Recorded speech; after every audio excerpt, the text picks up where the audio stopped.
Hello students, this is your teacher Manit Kumar.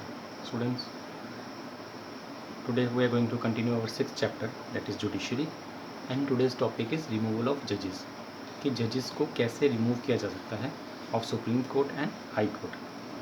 ठीक है, तो कल हमने क्या पढ़ा था? अपॉइंटमेंट ऑफ जजेस. आज हम पढ़ेंगे रिमूवल ऑफ जजेस. रिमूवल ऑफ जजेस में हम ये भी पढ़ेंगे और एक चीज़ और समझेंगे कि रिमूवल ऑफ जजेस is a very difficult task. ठीक है, वो कैसे है स्टेप बाय स्टेप हम समझेंगे.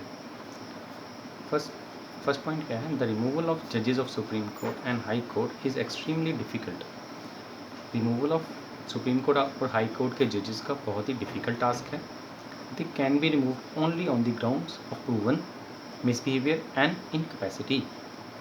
कहते हैं कि इनको दो ही पॉइंट्स पे रिमूव किया जा सकता है कि जब प्रूव हो जाए इन्होंने क्या किया है, मिसबिहेव किया है, और दे आर इनकैपेबल या इनकैपेसिटी. ठीक है, तो ये तो पॉसिबल नहीं है, it is near to impossible.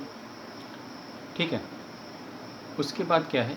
A motion containing the charge against the जज मस्ट बी अप्रूव्ड. कि अगर किसी सुप्रीम कोर्ट या हाई कोर्ट के जज पे कोई चार्ज लगता है उसके लिए अप्रूवल चाहिए. किसका? Both houses. हमारे पार्लियामेंट की जो राज्यसभा और लोकसभा के दोनों हाउसेस का क्या चाहिए? अप्रूवल चाहिए with majority of with special majority. Special majority क्या होती है कि 2/3 मेंबर का अप्रूवल होना चाहिए. 2/3 मतलब कि अगर आपके पास 100 मेंबर्स हैं तो 66 मेंबर का अप्रूवल होना चाहिए. Okay, 66%.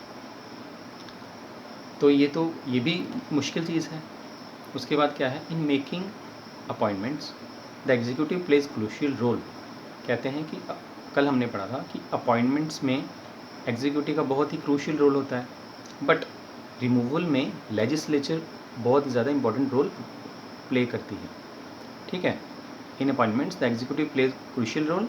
Legislature have power of removal. Legislature के पास कौन सी पावर है? रिमूवल की. This has ensured both balance of powers and independence of judiciary. ये दोनों चीज़ें क्या होता है इन दोनों चीज़ों से कि जुडिशरी की इंडिपेंडेंस ऑफ जुडिशरी ये बनी रहती है, बैलेंस बना रहता है.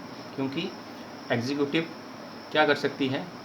अपॉइंट कर सकती है, पर रिमूव नहीं कर सकती. रिमूव के लिए क्या चाहिए? पूरी लेजिस्लेचर का अप्रूवल चाहिए.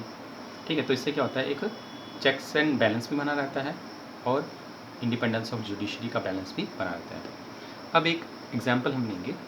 क्या हुआ था? 1991 में एक अनसक्सेसफुल अटैम्प्ट हुई थी जिसमें एक सुप्रीम कोर्ट के जजेस थे. मैं पहले रीड कर लेता हूँ. In 1991 the first ever motion to remove a supreme court justice was signed by 108 members of parliament.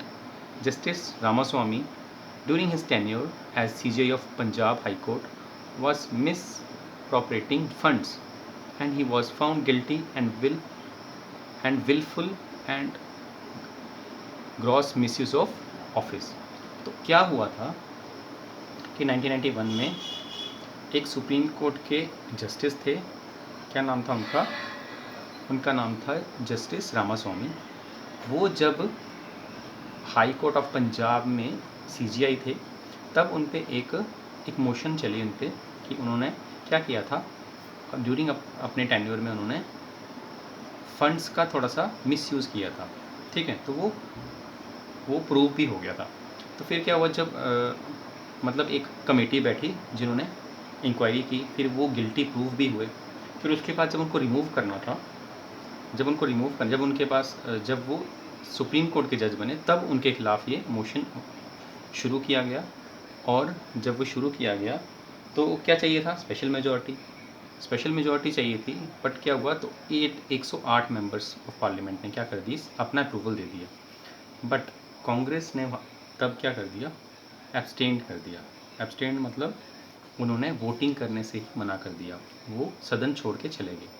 तो इससे क्या हुआ?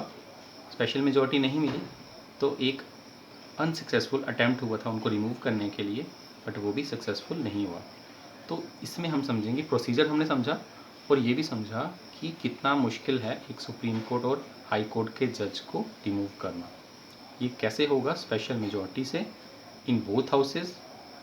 ओके, जिसमें क्या होना चाहिए? स्पेशल मेजॉरिटी में भी क्या होना चाहिए, 50% से ज़्यादा अटेंडेंस होनी चाहिए।